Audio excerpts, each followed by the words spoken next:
A+2 സ്വാഗതം. നമ്മളൊക്കെ ഭൂമി വാങ്ങാറുണ്ട്, കെട്ടിടങ്ങൾ വാങ്ങാറുണ്ട്. ഈ വാങ്ങുമ്പോഴൊക്കെ നമ്മളെല്ലാവരും നിർബന്ധമായി അറിഞ്ഞിരിക്കേണ്ട ചില കാര്യങ്ങളുണ്ട്. നിർബന്ധമായി എന്ന് ഞാൻ പറഞ്ഞാൽ വെട്ടിലാകാതിരിക്കാൻ എന്ന് വേണമെങ്കിൽ ചുരുക്കി പറയാം. നമ്മളൊരു ഭൂമി വാങ്ങിയിട്ട് പെട്ടുപോകരുത്, വീട് വാങ്ങിയിട്ട് പെട്ടുപോകരുത്.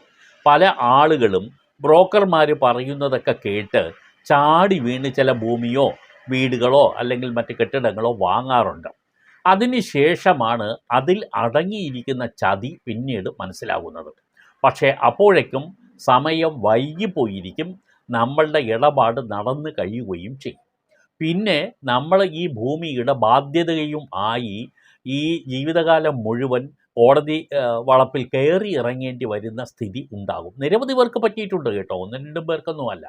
പല ആളുകളും മോഹവിലയ്ക്ക് ചില ഭൂമികൾ കണ്ട് ചാടി വീഴും. കുറഞ്ഞ വിലയ്ക്ക് കിട്ടും എന്ന് ബ്രോക്കർ ധരിപ്പിക്കുകയാണ് മിക്കവാറും പതിവ്. ഇല്ലെങ്കിൽ ആ ഏരിയയിൽ ഒരു വീട് സ്ഥലമോ വേണം എന്ന് നമുക്കൊരു കൊതി മൂത്ത് വരുമ്പോൾ നമ്മൾ ആരെങ്കിലും പറയുന്ന കേട്ട് ഒരു വില കുറവാണ് എന്നൊക്കെ കരുതി നമ്മൾ ചാടി വീട് വാങ്ങും. വാങ്ങിക്കഴിഞ്ഞിട്ട് നടപടിക്രമങ്ങളിലേക്ക് പോയി എല്ലാം നമ്മുടെ പേരിലേക്കാകാൻ തുടങ്ങുമ്പോഴാണ് ഇതിൻ്റെ ഒരു ബുദ്ധിമുട്ട് നമുക്ക് മനസ്സിലാക്കുന്നത്. പല ഭൂമിയിലും അറ്റാച്ച്മെൻ്റ് ഉള്ള ഭൂമികളുണ്ട്, പല ഭൂമിയുടെ മേൽ പല ബാധ്യതകളുണ്ട്, പല ഭൂമികളുടെ പേരിൽ പല നിയമപരമായ പ്രശ്നങ്ങളുണ്ട്. യഥാർത്ഥ അവകാശികൾ പിന്നീട് പ്രത്യക്ഷപ്പെടുന്ന സംഭവമുണ്ട്. യഥാർത്ഥ അവകാശികളിൽ പലരും അറിയാതെ മറ്റുള്ള ഉടമസ്ഥരെല്ലാം കൂടെ ചേർന്ന് നടത്തുന്ന ആധാരങ്ങൾ ഉണ്ട്. ഇതെല്ലാം പലതരത്തിൽ പല തട്ടിപ്പുകൾക്ക് വിധേയമാകാറുണ്ട്. എന്നാൽ എല്ലാം അങ്ങനെ ആകണമെന്നില്ല കേട്ടോ. ചുരുക്കം ചിലതും അങ്ങനെ തട്ടിപ്പിലേക്ക് പോകാം എന്നുള്ളതാണ് നിങ്ങൾക്ക് തരുന്ന മുന്നറിയിപ്പ്. ഒരു പ്രമാണം നടത്തുമ്പോൾ ഒരു സ്ഥലവും അല്ലെങ്കിൽ കെട്ടിടമോ മറ്റോ വാങ്ങുമ്പോൾ നമ്മൾ ശ്രദ്ധിക്കേണ്ട ചില കാര്യങ്ങൾ നമ്മൾ ശ്രദ്ധിച്ചാൽ നമുക്ക് പിന്നീട് ഇതിനെ സംബന്ധിച്ചൊരു ബുദ്ധിമുട്ട് ഉണ്ടാവുകയില്ല.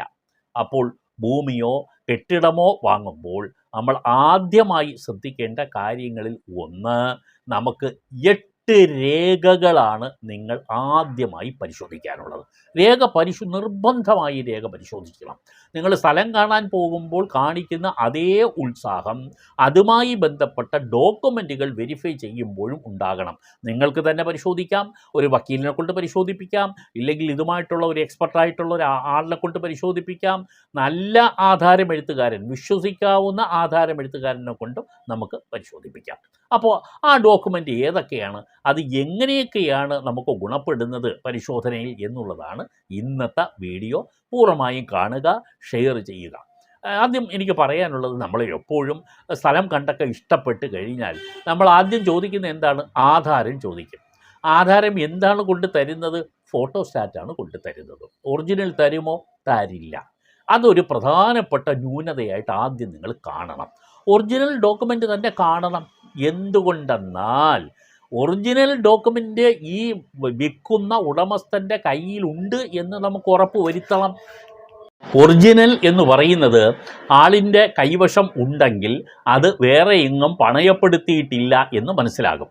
കാരണം ബാങ്കുകളൊക്കെ ലോൺ അനുവദിക്കുമ്പോൾ പലപ്പോഴും ഒറിജിനൽ ഡോക്യുമെൻ്റ് വാങ്ങി വെക്കും, ഒറിജിനൽ ആധാരം വാങ്ങി വെച്ചിട്ടേ കൊടുക്കാറുള്ളൂ.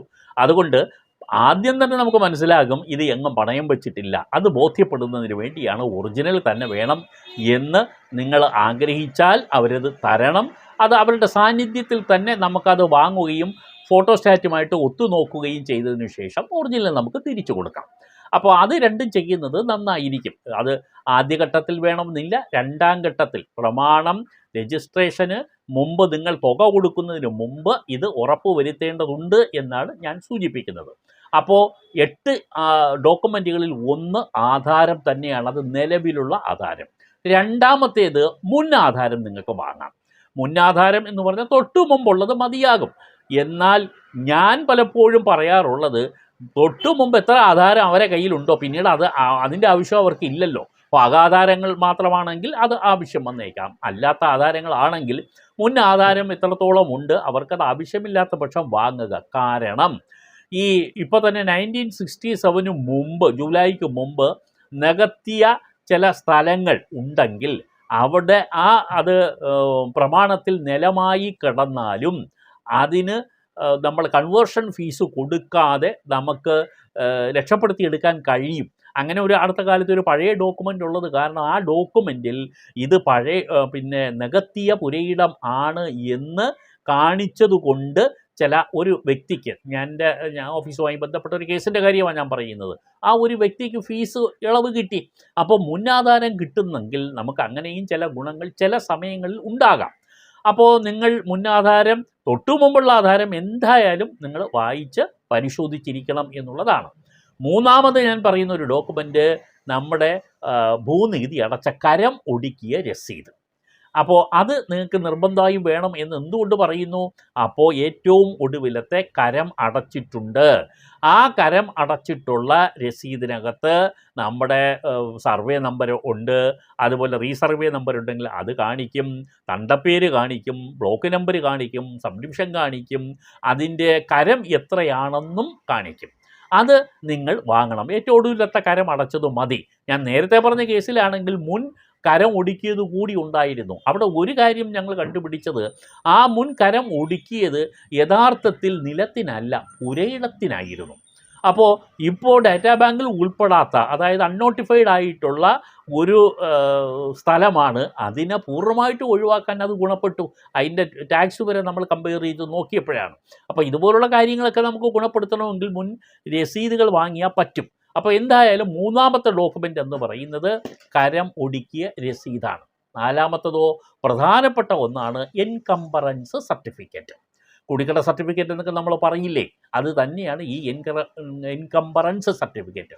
ബാധ്യതയില്ല എന്ന് കാണിക്കുന്ന എൻകംബറൻസ് ആണ് നമുക്ക് വേണ്ടതായ സർട്ടിഫിക്കറ്റ് എന്ന് ഓർത്തിരിക്കുക. ഇനി വേണ്ട അഞ്ചാമത്തെ ഒരു ഡോക്യുമെൻ്റ് ഞാൻ പറയുന്നത് എല്ലാത്തിനും ബാധകമല്ല കേട്ടോ, എങ്കിലും ഈ ചില സഹകരണ ബാങ്കുകളിലൊക്കെ തന്നെ ചില ആളുകൾ ഈ പ്രമാണം വെച്ച് ലോൺ എടുക്കും.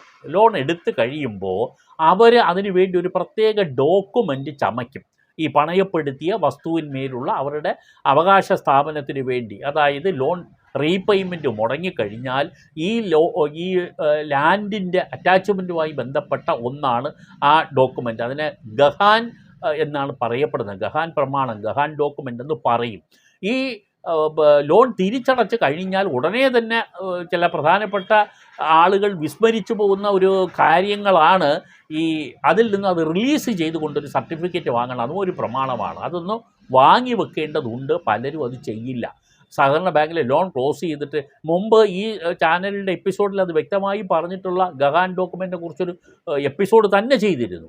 അപ്പോൾ അത് റിലീസ് ചെയ്ത് വാങ്ങിയിട്ടുണ്ടോ എന്ന് നമ്മൾ ബോധ്യപ്പെടണം. ഇല്ലെങ്കിൽ നമുക്ക് സ്ഥലം വിൽക്കുന്ന ആളിനെ കൊണ്ട് അത് ചെയ്യിപ്പിക്കാനുള്ളതാണ്.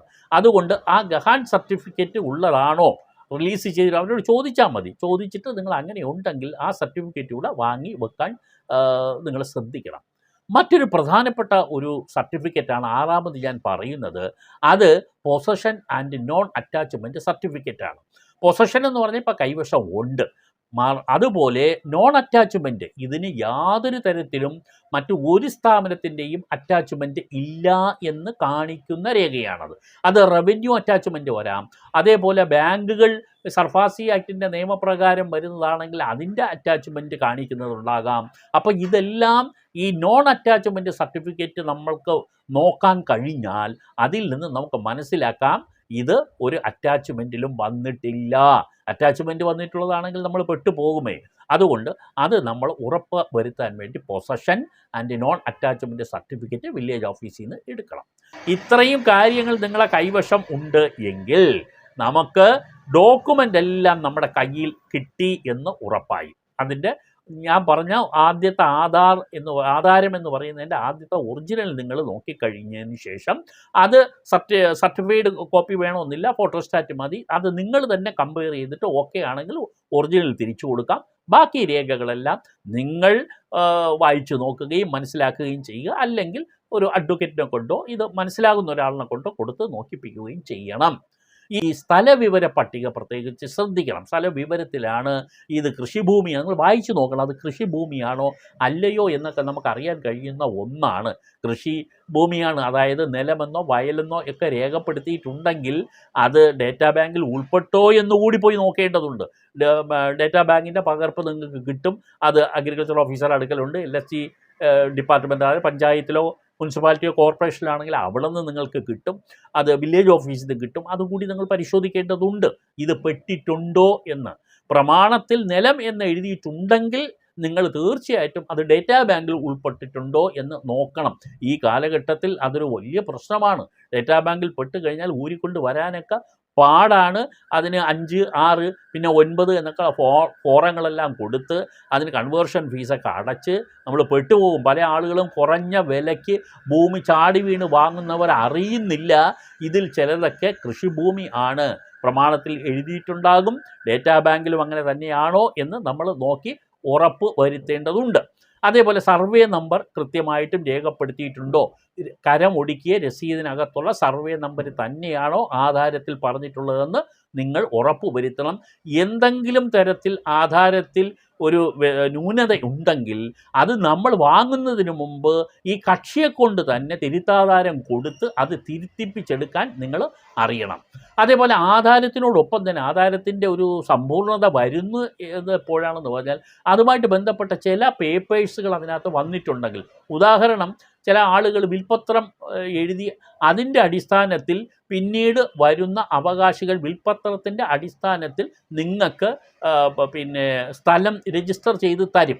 അപ്പോൾ അവർക്ക് ആ സ്ഥലം എങ്ങനെയാണ് സിദ്ധിച്ചത്, അത് ഒരു വിൽപ്പത്രം, അവരുടെ പിതാവോ മാതാവോ അല്ലെങ്കിൽ മുത്തച്ഛനോ ആരെങ്കിലും ഒരു വിൽപ്പത്രം എഴുതി വെച്ചത് പ്രകാരമാണ് കിട്ടിയതെങ്കിൽ അതുകൂടി എസ്റ്റാബ്ലിഷ് ചെയ്യാനായിട്ട് ആ വിൽപ്പത്രത്തിൻ്റെ കോപ്പി കൂടി നമുക്കിതിനകത്ത് വേണം. വിൽപ്പത്രം ഒറിജിനൽ ഉണ്ടെങ്കിൽ ഒറിജിനൽ തന്നെ അറ്റസ്റ്റ് ചെയ്ത് നിങ്ങൾ വെക്കുന്നതാണ് നല്ലത്. നോട്ടറി കൊണ്ട് അറ്റസ്റ്റ് ചെയ്ത് നിങ്ങൾ അതിനകത്ത് വെപ്പിക്കുക. പിന്നെ മരണപ്പെട്ട ഒരാളുടെ അവകാശവുമായി ബന്ധപ്പെട്ടതാണെങ്കിൽ അയാളുടെ മരണ സർട്ടിഫിക്കറ്റ്, പിന്നെ അതുപോലെ അയാളുടെ അവകാശികളെ നിശ്ചയിച്ചു കൊണ്ടുള്ള ഹെയർഷിപ്പ് സർട്ടിഫിക്കറ്റ്, ഇതെല്ലാം നിങ്ങൾ വാങ്ങി വെക്കണം. ചില ആളുകളുടെ പേരുകൾ വ്യത്യാസം വന്നിട്ടുണ്ട് എന്നുണ്ടെങ്കിൽ ആധാരത്തിലെ പേര് പിന്നെ വ്യത്യാസമാണ്, കരമൊടുക്ക് രസീതിലെ പേരുകൾ വ്യത്യാസമാണ്. ഇങ്ങനെയൊക്കെ വന്നിട്ടുണ്ടെങ്കിൽ ഇതെല്ലാം ഒരാൾ തന്നെ തെളിയിക്കുന്നതിന് വേണ്ടിയുള്ള സർട്ടിഫിക്കറ്റാണ്. വൺ ആൻഡ് സെയിം സർട്ടിഫിക്കറ്റ് എന്ന് പറയും. അതിപ്പോൾ ഗസറ്റഡ് ഓഫീസറും കൊടുക്കുന്നുണ്ട്. അത്തരം സർട്ടിഫിക്കറ്റുകൾ കൂടെ നിങ്ങൾ വാങ്ങിച്ച് വെക്കണം. ഫെയർ ഡോക്യുമെൻ്റ് എന്നുള്ള ഒരു അസംഷൻ നമുക്ക് പൂർണ്ണമായും നമുക്ക് ബോധ്യപ്പെടണം. ഈ ഡോക്യുമെൻ്റ് പക്കാ ഡോക്യുമെൻ്റ് എന്ന് നമ്മൾ ഗ്രാമീണ ഭാഷയിൽ പറയും, അത് നമുക്ക് ബോധ്യപ്പെടണം. അപ്പോൾ പക്കാ ഡോക്യുമെൻ്റ് ആകണമെങ്കിൽ ഇതെല്ലാം വേണം എന്നുള്ളതാണ്.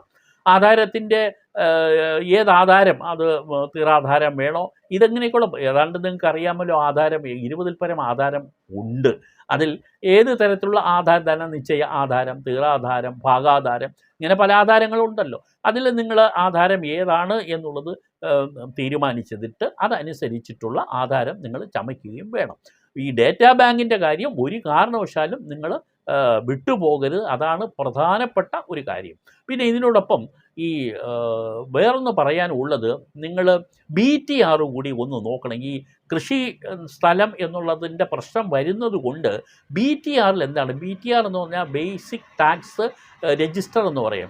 ആ രജിസ്റ്ററിനകത്ത് എങ്ങനെയാണ് ഈ ഭൂമിയുടെ തരം എഴുതിയിട്ടിരിക്കുന്നത് കൂടെ നിങ്ങൾ നോക്കുന്നത് ഉചിതമാണ്. അത് ഞാൻ അടിവരയിട്ട് പറയുന്നു. പിന്നെ മറ്റൊന്നും കൂടെ, നേരത്തെ ഞാൻ പറയാൻ വിട്ടുപോയ ഒന്നും കൂടി ഞാൻ പറയാം. 8 എണ്ണമേ ഞാൻ നേരത്തെ പറഞ്ഞു, 9 ഒന്നും കൂടി ഞാൻ പറയാം. അത് ഒന്ന്, ഈ തണ്ടപ്പേർ കണക്ക് എന്ന് പറഞ്ഞൊരു സാധനം നിങ്ങൾക്ക് കിട്ടും വില്ലേജ് ഓഫീസിൽ നിന്നും. അതിനകത്ത് ഏതെങ്കിലും തരത്തിൽ ഈ ഭൂമി പണയം വെച്ചിട്ടുണ്ടെങ്കിലൊക്കെ അതിൻ്റെ ഒരു കോളത്തിൽ, പ്രത്യേകിച്ച് ആ റിമാർക്സ് കോളത്തിനകത്ത് അത് പരാമർശിക്കപ്പെട്ടിരിക്കും. ഏതെങ്കിലും പണയത്തിലാണ് ഇത് എന്ന് അവിടെ രേഖപ്പെടുത്തിയിട്ടുണ്ടാകും. എപ്പോഴും ബാങ്കുകളോ മറ്റോ കൊടുത്തിട്ടുണ്ടെങ്കിൽ രേഖപ്പെടുത്തുകൾ നടക്കുകയുള്ളൂ കേട്ടോ. മിക്കവാറും ബാങ്കുകൾ ഇപ്പോഴത് വ്യക്തമായും ചെയ്യുന്നുണ്ട്. കാരണം ഇത് കൈമാറിപ്പോകരുത്. പൊസഷൻ കൈമാറിപ്പോകാതിരിക്കുന്നതിന് വേണ്ടി ബാങ്കുകൾ തന്നെ ഏതെങ്കിലും തരത്തിൽ സർഫാസി ആക്ടിൻ്റെ പരിധിയിൽ വരുന്ന നടപടികൾ തുടങ്ങുമ്പോൾ തന്നെ അവർ ഈ വില്ലേജ് ഓഫീസിനെ വിവരം അറിയിക്കും. വില്ലേജ് ഓഫീസ് ഉടനെ തന്നെ ഈ തണ്ടപ്പേർ കണക്കിൽ ഇത് പെടും. ഈ ഭൂമി ഇന്ന സ്ഥാപനവുമായി ബന്ധപ്പെട്ട് ഇത് പണയപ്പെടുത്തിയിരിക്കുകയാണെന്ന് എഴുതി അവിടെ ഇടും. അപ്പോൾ അതെല്ലാം നിങ്ങൾ പരിശോധിക്കപ്പെടുകയാണെങ്കിൽ നിങ്ങളെ ഭൂമിയെ സംബന്ധിച്ച് നിങ്ങൾ വാങ്ങുമ്പോൾ അതൊരു പക്കാ പർച്ചേസിങ് ആകും. പക്കാ പർച്ചേസിങ് എന്ന് പറഞ്ഞാൽ ഇനി വിവരിക്കണോ എന്ന് പറഞ്ഞാൽ സമ്പൂർണ്ണമായി തൃപ്തിയോടെ സമാധാനത്തോടെ സന്തോഷത്തോടെ ഒരു ഭൂമി ഇടപാട് നടത്തി എന്ന് നിങ്ങൾക്ക് ആശ്വസിക്കാം. ഒരു ഭൂമി വാങ്ങുമ്പോൾ എപ്പോഴും നമുക്ക് വേണ്ടത് സമാധാനമാണ്, സന്തോഷമാണ്. നമ്മളൊക്കെ അധ്വാനിക്കുന്ന പണം കൊടുത്തിട്ടാണ് വാങ്ങുന്നത്. അപ്പോൾ അത് വാങ്ങിയിട്ട് ഒരു കുരിശ് പൈസ കൊടുത്ത് വാങ്ങിയ ഒരു മട്ടിലാകരുത്. ഒരുപാട് പേര് കുടുങ്ങിപ്പോയിട്ടുണ്ട്. എല്ലാ അർത്ഥത്തിലും ഒന്ന് പരിശോധിച്ചിട്ട് തന്നെ ചെയ്യണം. പ്രത്യേകിച്ച് ഞാൻ വേറൊന്നുകൂടി കൂട്ടത്തിൽ പറയുകയാണ്, ഭൂമി വാങ്ങുമ്പോൾ അതിൻ്റെ വഴി പ്രമാണത്തിൽ പറഞ്ഞിട്ടുണ്ടോ എന്ന് നിങ്ങൾ പരിശോധിച്ചിരിക്കണം. പരിശോധനയില്ലാതെ ആ വഴിയുടെ കാര്യം കൃത്യതയില്ലാതെ നിങ്ങൾ ഒരു ഭൂമിയും വാങ്ങരുത്. ആ ഭൂമിയിലേക്കുള്ള പ്രവേശന മാർഗം പ്രമാണത്തിൽ പറഞ്ഞിട്ടുണ്ടോ എന്ന് തീർച്ചപ്പെടുത്തിയിരിക്കണം. ഇല്ല എങ്കിൽ ആ ആളിനെ കൊണ്ട് നിങ്ങൾ അതിൻ്റെ വ്യക്തമായ കാരണം മനസ്സിലാക്കിയിരിക്കുകയോ, ഇല്ലെങ്കിൽ നിങ്ങൾ അതിനകത്ത് വേറെ ആരെങ്കിലും വഴി നടപ്പ് ചെയ്യുന്നുണ്ടെങ്കിൽ നിങ്ങൾ ഓർക്കണം, 20 വർഷത്തോളം തുടർച്ചയായിട്ട് ഒരാൾ ഒരു വഴി ഉപയോഗിച്ചു കൊണ്ടിരുന്നാൽ അത് അയാളുടെ അവകാശത്തിലേക്ക് അയാൾക്ക് ലഭിക്കാൻ നിയമപരമായി സാധ്യതയുണ്ട് എന്ന് മനസ്സിലാക്കിയിരിക്കണം. അപ്പോൾ ഇതെല്ലാം നിങ്ങൾ നോക്കുകയാണെങ്കിൽ നിങ്ങൾ രക്ഷപ്പെട്ടു എന്ന് വേണമെങ്കിൽ പറയാം. എന്തായാലും ഇത്തരം വിവരങ്ങളെല്ലാം ഇനിയും വരുന്നുണ്ട്. ചാനൽ സബ്സ്ക്രൈബ് ചെയ്യുക, ലൈക്ക് ചെയ്യുക, ഷെയർ ചെയ്യുക. നന്ദി.